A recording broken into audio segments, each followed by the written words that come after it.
Welcome to my channel.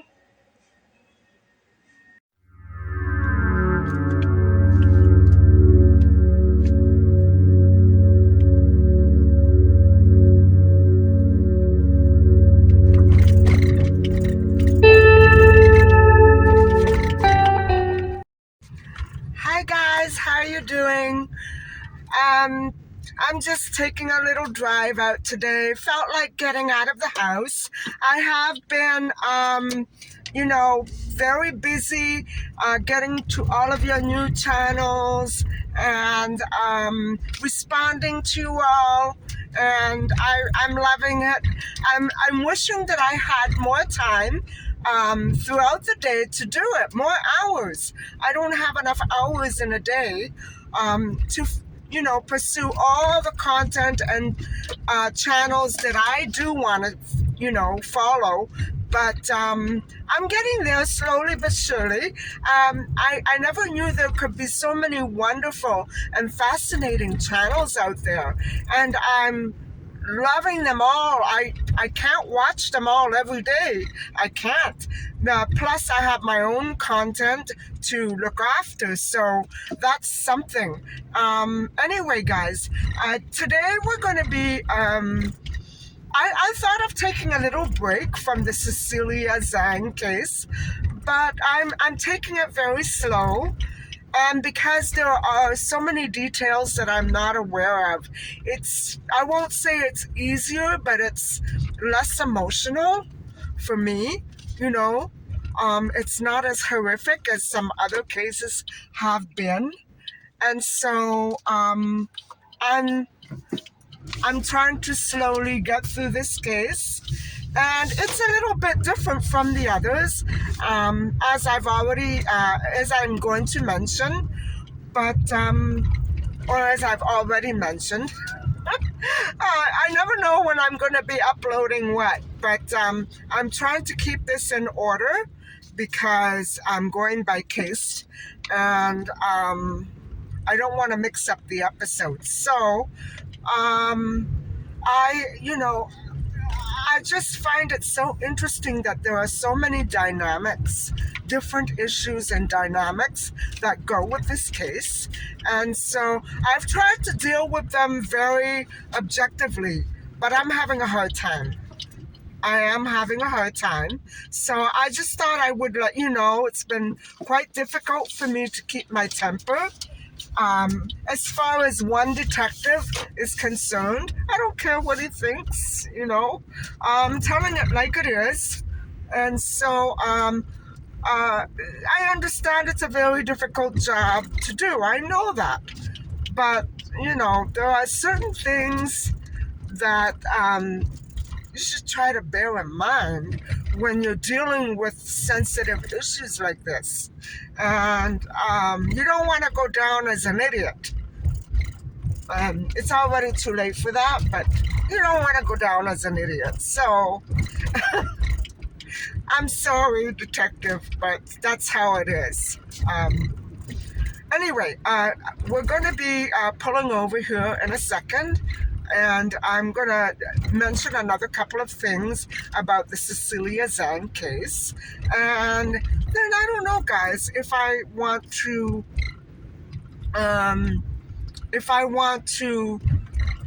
go anywhere else after this. It's not a very nice day. I'm just basically out for some fresh air.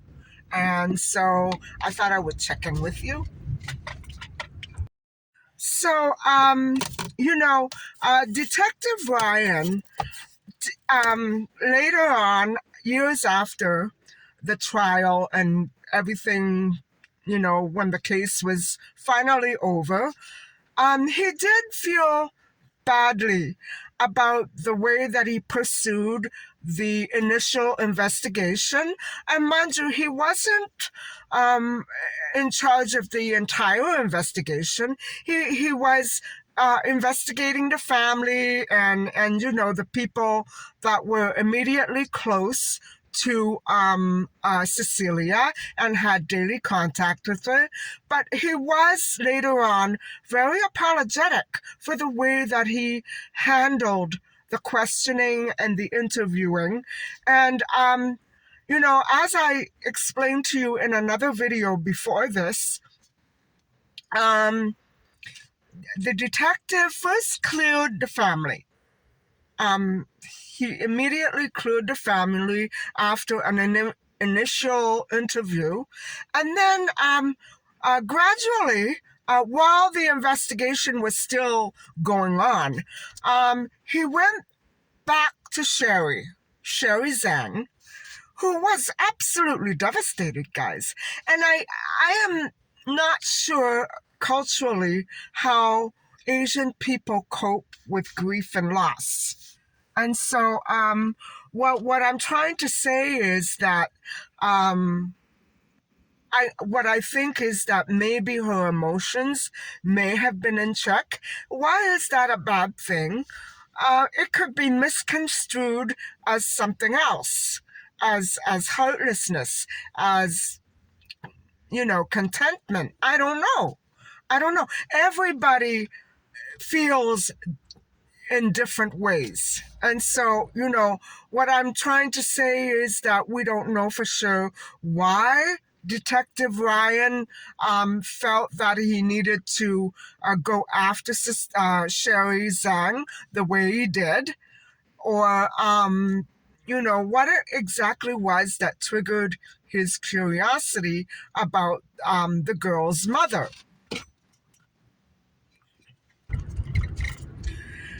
And so what he was thinking at the time was that, gee, it's so weird that a kid goes missing in her own home and nobody hears a thing.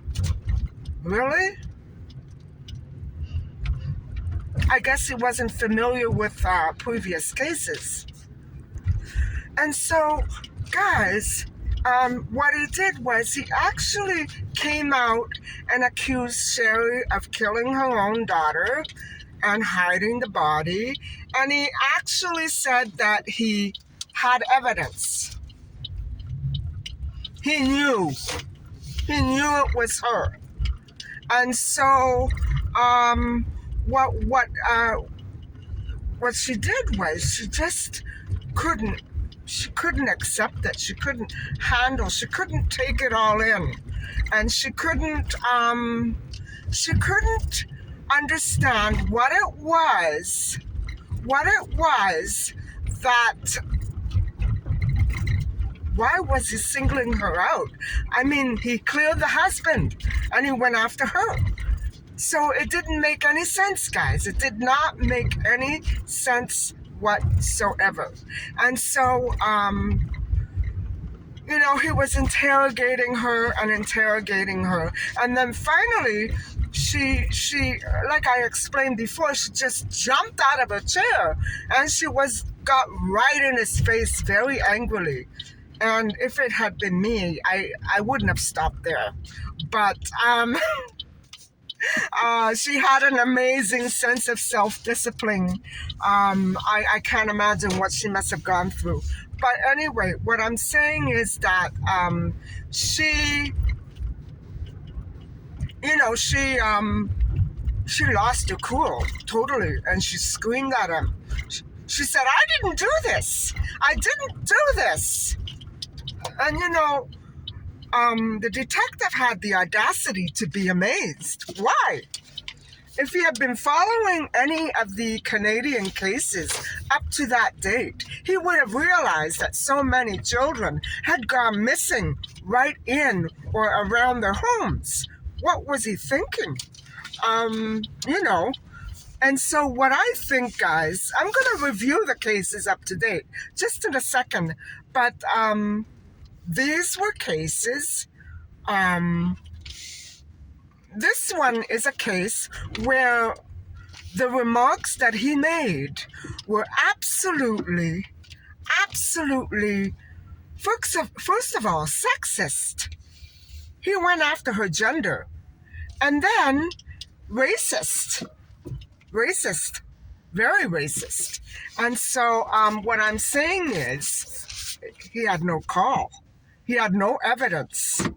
He was basing it simply on gender and just personal feelings.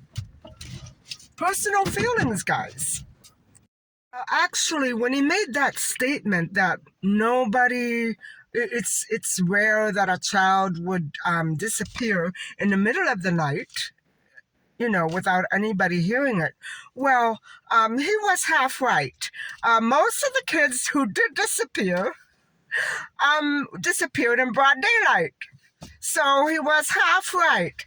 Anyway, all except for the 1972 abductions of Ingrid and Tracy, other kids disappeared in broad daylight, one in her own home.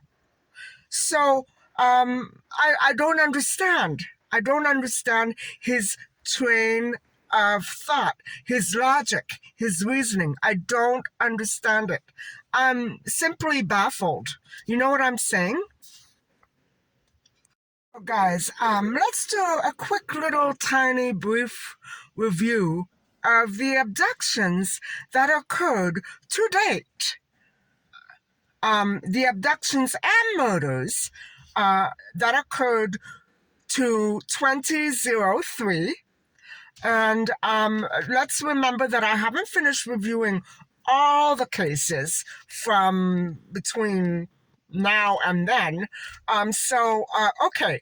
I already mentioned Ingrid Bauer, 1972, Yvonne LaRue, 1972, Cheryl Hansen, broad daylight, guys, 1974, and I might add those three are all still cold cases. And let me see, hold on. Tracy Kundinger, 1975, Emmanuel Jacks, 1977, Sharon Morningstar Keenan, 1983. I'm not finished. Christine Jessup, 1984, Nicole Moran, 1985, Holly Jones, 1992. Hold on, there's one more in between. Allison Perot, 1986. All vanished in broad daylight. Well, detective, okay, mind you, Nicole Moran, other than Nicole Moran, they all vanished in broad daylight, not inside their homes, right by their homes or right in their neighborhoods, whatever have you. Right around the block, right around the corner, right near a police station. Okay, whatever have you. I don't get it. I don't get it, guys. And as for Cheryl Hansen, I'm not convinced that she went for a walk and went missing. Something might have happened to her. It's, if you look at the Cheryl Hansen case, it's so much like Maddie McCann. All those sightings and not a trace. Something is so weird about those cases. Anyway, I'm going to catch up with you later. I feel like getting out and doing something.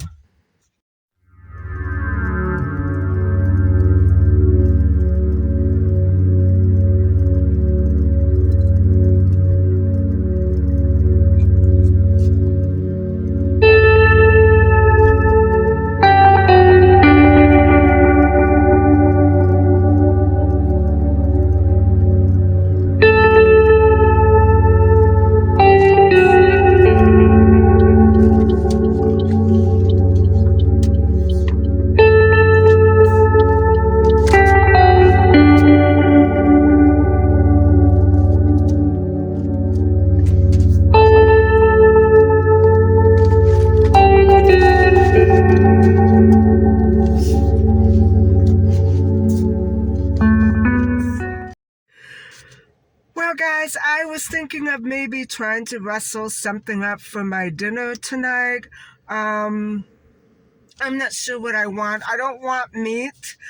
Maybe something frozen or maybe a salad or something.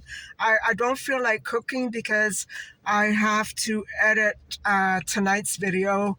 I don't want to waste a lot of time in the kitchen tonight. I'm going to have a look and see if I can find something. If not, I'll just, I don't know, make do with whatever I have, which isn't an awful lot other than potatoes.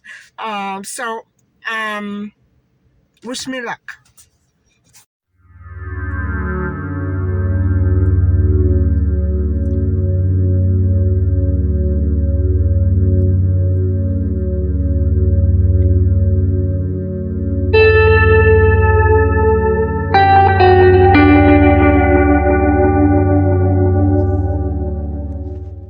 Would you believe that that skimpy little thing cost me $20 even? Not worth it.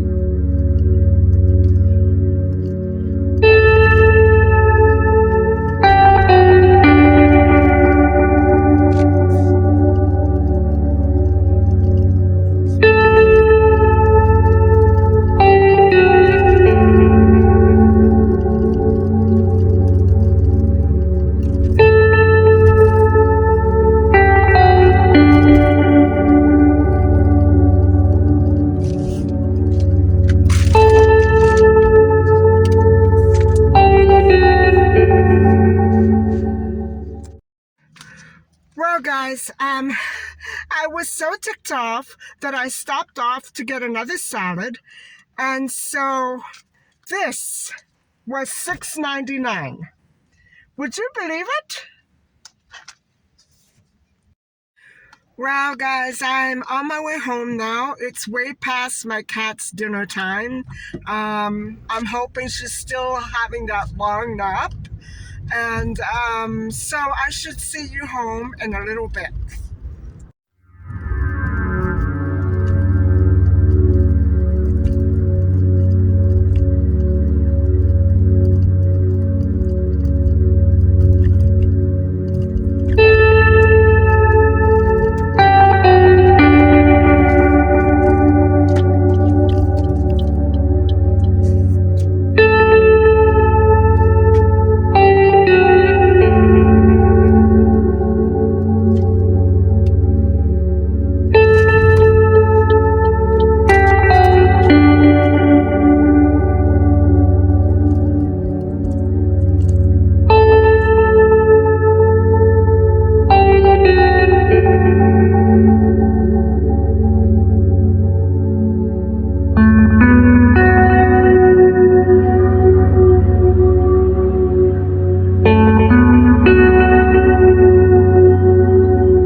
So I'm home, and boy, it's taking me too long to do a couple of little errands, and so I'm gonna just have my salad, and I think I'm gonna just talk a little more about the Cecilia case, and then we'll call it a night because I still, believe it or not, I don't have a video to upload tonight.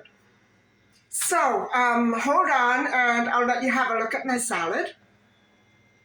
So, guys, this is my salad, and yes, I do have enough for tomorrow.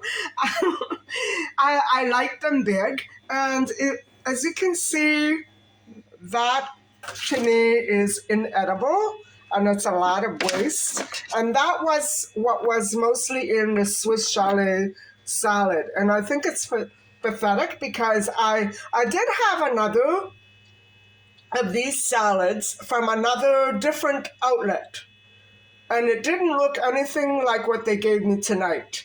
So $20 wasted. It didn't even fill half of the bowl here. And so I'm glad I went to get the others. And so now I'm going to dig in, and then I'll be getting back to you with Ceciliazhang.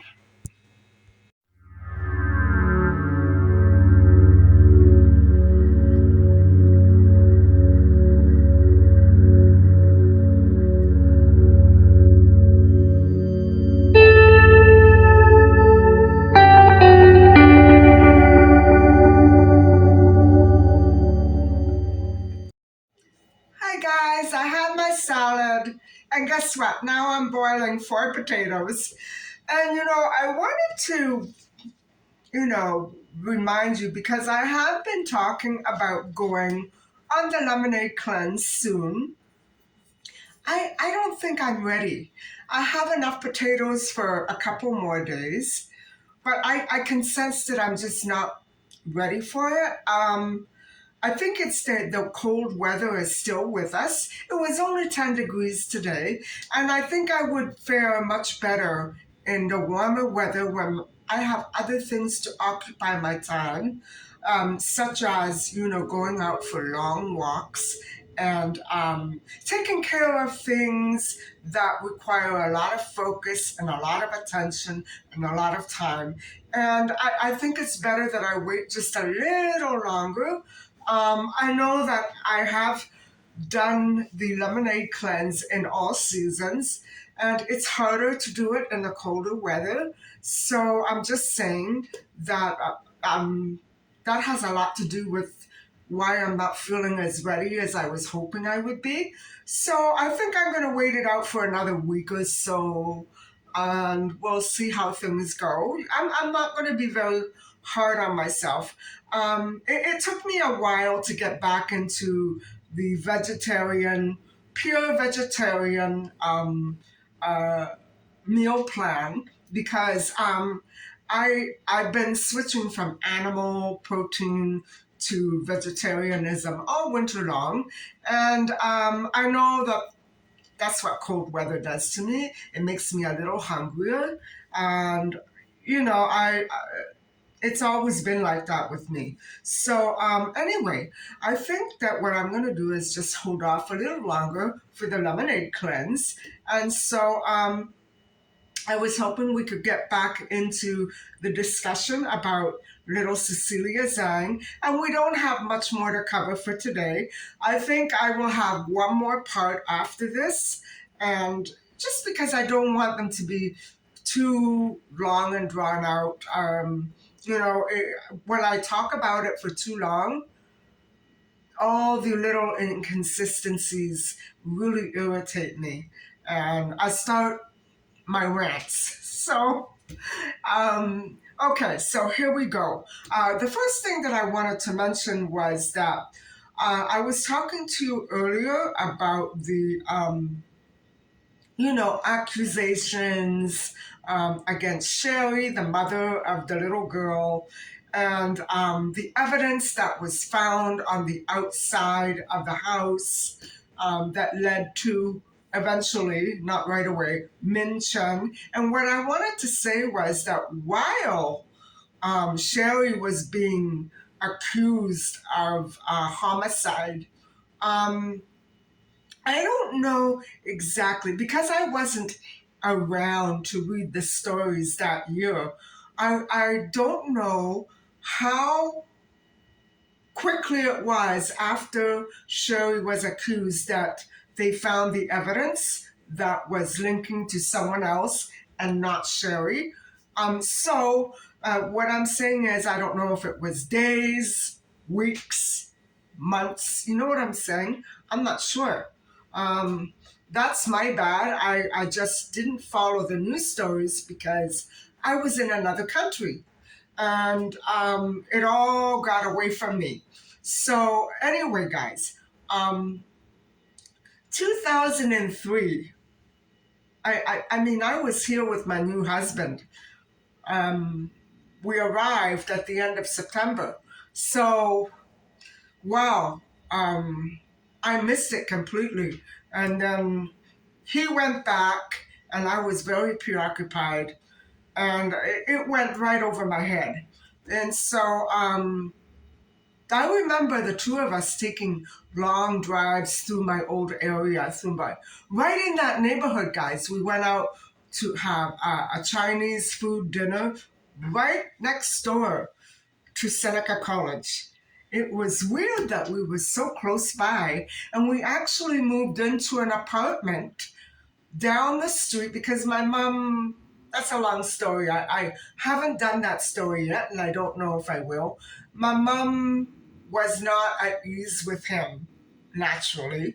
Um, I knew him. I had known my husband for a year before we married, but my mother didn't take to him very well, or any of my other friends for that matter. But so I took an apartment for a while and we moved in there, which was just up the street, guys. This is creepy. This is really creepy. I lived right there. I lived 2 doors down from Seneca College. Oh my God. 2003. That's too sicko for me. You know what I mean? And I didn't know anything about it. I didn't know anything about it. I very vaguely followed the headlines. I remember hearing something about it, but I didn't know much about the details. All I knew was that she had been missing for a couple of weeks and they hadn't found her yet. I didn't know what was going on, actually.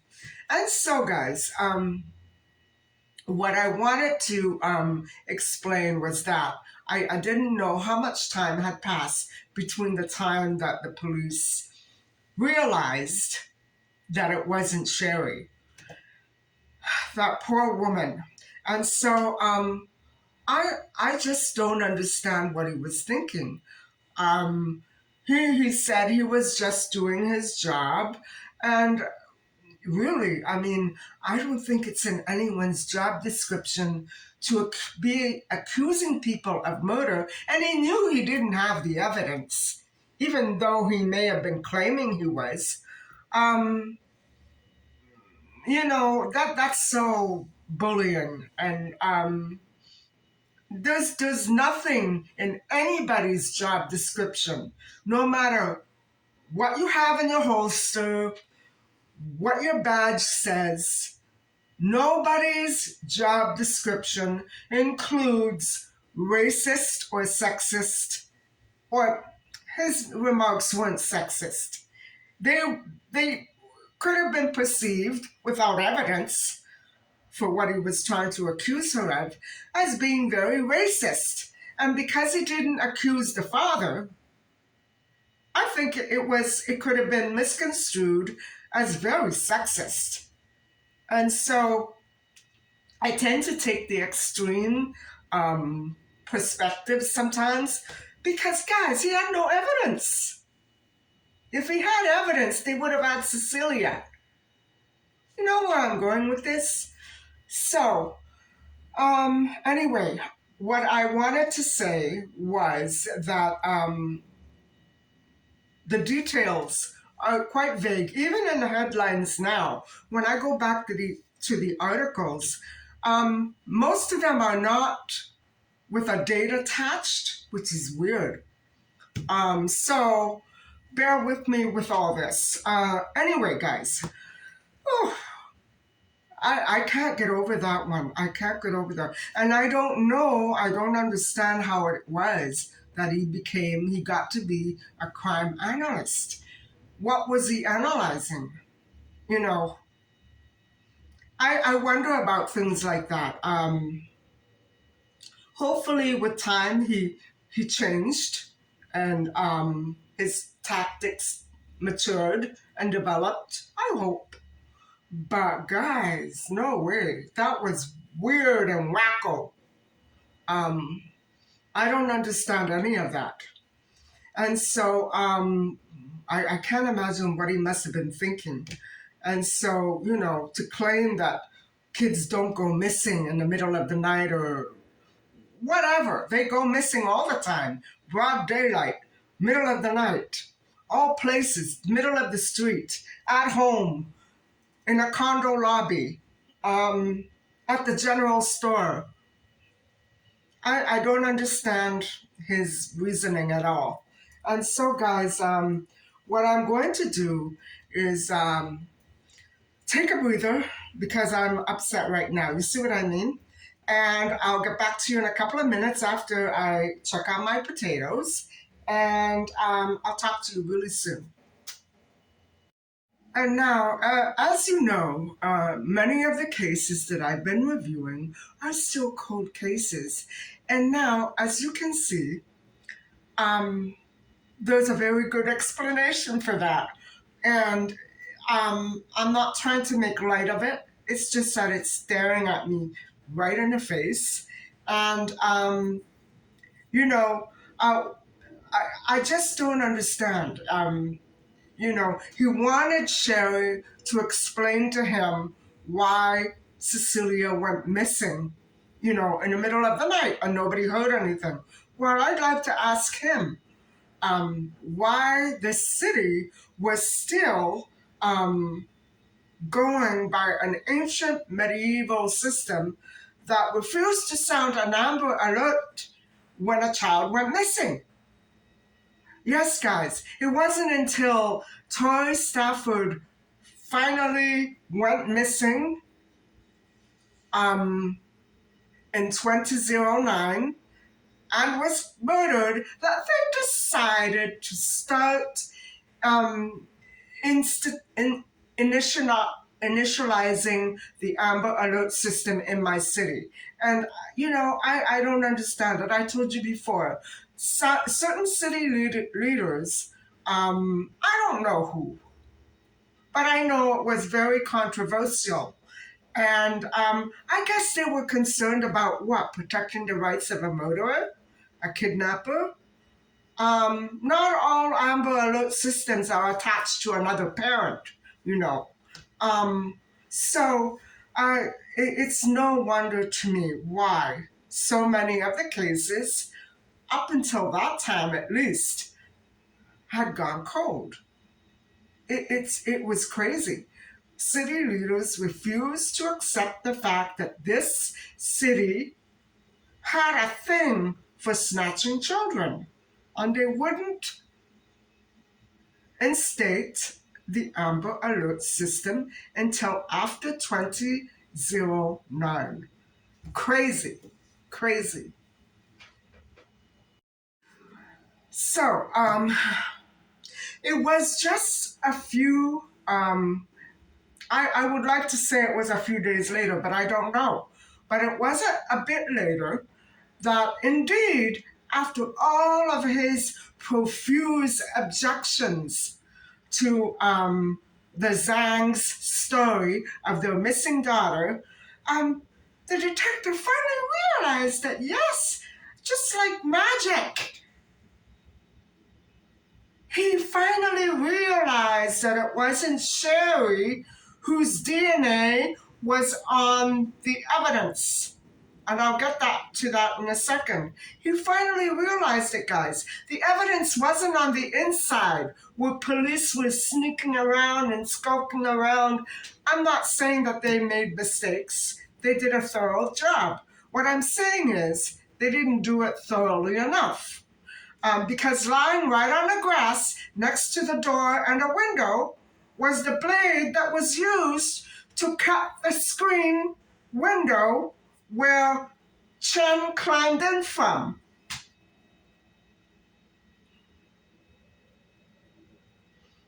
Now, can you imagine if they had been, well, maybe there was something about that blade that was, maybe it was the same color as the grass. You know what I'm saying? There shouldn't have been any excuse. I mean, it was right there. So they took Sherry's DNA, but they didn't take the knife lying on the grass.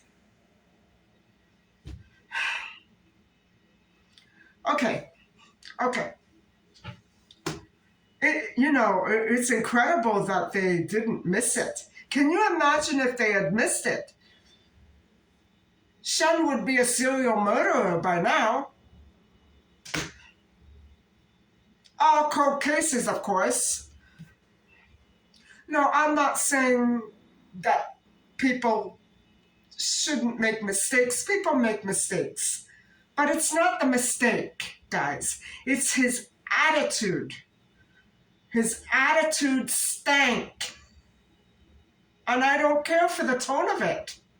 I don't care what he thinks.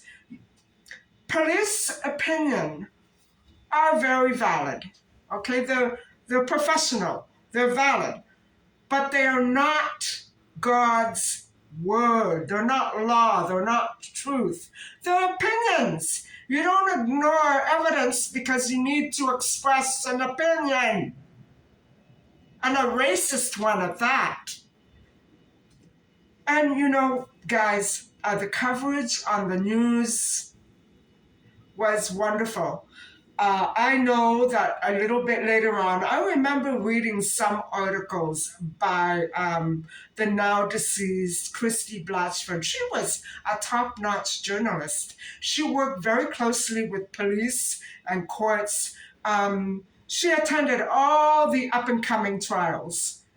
And, the last trial I remember her covering was a trial where somebody was accused of raping a hooker. I shouldn't have said that. Of attacking a hooker here in this city.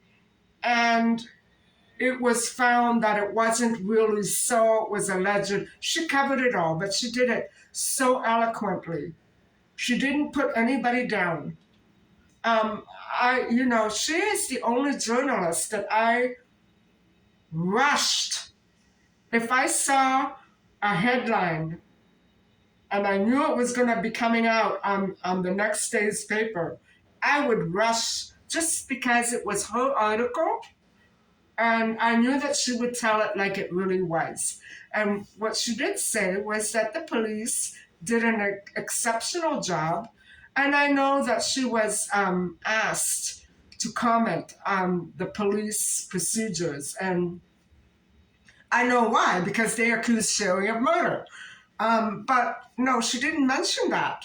She was very, very diplomatic. She praised the police, and they did. They did a thorough job. Too bad they didn't do a thorough job the day that they were looking through the grass, but they did a thorough job, guys. And so, I can't fault them with that. But when something is racist and stinky, I'm going to open my mouth about it. Without hate. I know it was an error, but that kind of error, there's no room for that kind of error. That's being a loudmouth. You know what I'm saying? That's being a loudmouth. That's being idiotic. That's not being a good police detective.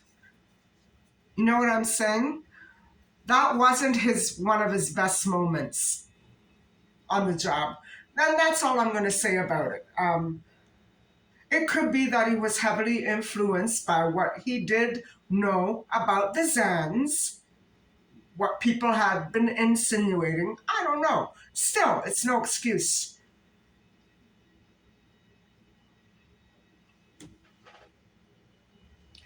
And so, in October of 2003, when Cecilia went missing and when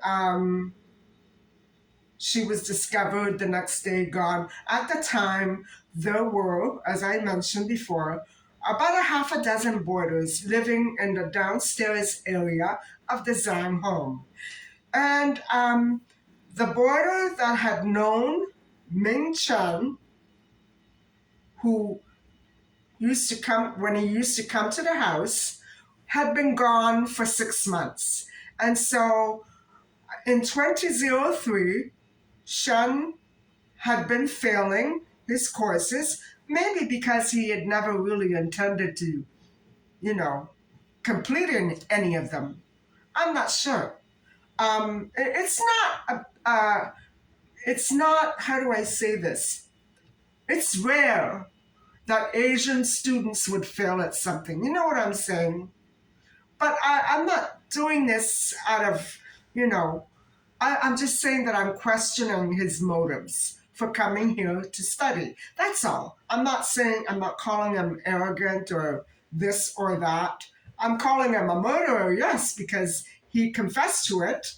But I'm not insinuating anything about his intellectuality, is what I mean to say. And so at the time that this disappearance occurred, um, he had basically given up on his courses. I believe he probably had dropped out and he was flunking.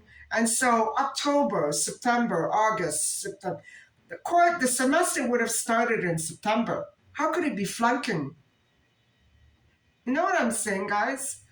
Um, if that's his semester, I'm assuming, because I know Seneca College has semesters, and one ends in August around the beginning, because that was night school, and the other begins in September, around the middle of September. So it was October 19th. How could it be flunking?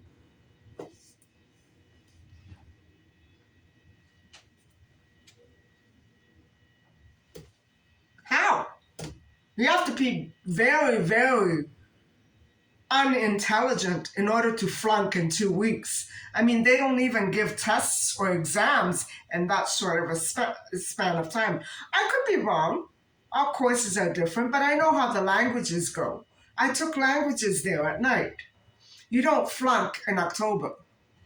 You don't. You may flunk in the end of November, December. You don't flunk in October. So he was lying, guys. He was lying. He wasn't here to study, is what I'm trying to get at. Anyway, I talked my mouth off, and I talked your ears off. And so I think it's time for me to just stop here, and we'll continue with the final part tomorrow. And or maybe Monday, I'm not sure. Anyway, you will probably see this on you will see this Sunday. So I'll be uploading the last part Monday or Tuesday. And so thank you for coming along with me today on my journey to get a takeout salad, which was a complete flop. But I did enjoy the salad. And so the two of them combined were very good. And so thank you so much for listening and watching. And please don't forget to like and subscribe. And I will tune in to be with you again tomorrow. Bye-bye.